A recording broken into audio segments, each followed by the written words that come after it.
Tepuk tangan dong buat Ibu. Ya. Habis ini Ibu menghadap saya kasih. Panggil. Yang 58 coba. Luar biasa. Ibu guru SD ya? Berapa? 25 tahun. Sudah diangkat pegawai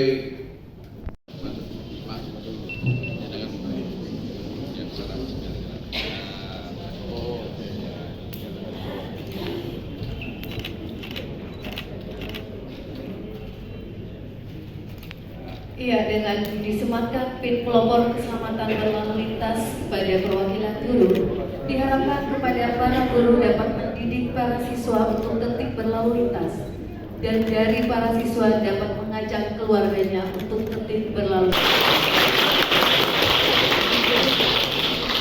Tepuk tangan dong buat Ibu. Ya.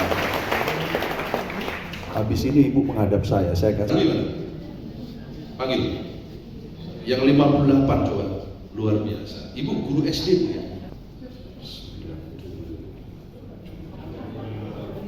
Berapa? 25 tahun. Sudah diangkat pegawai. Jadi kalau melanggar lalu lintas terekam, ya sudah tidak terbantahkan. Tidak ada lagi kontak, langsung untuk dendanya silakan langsung diselesaikan di pengadilan.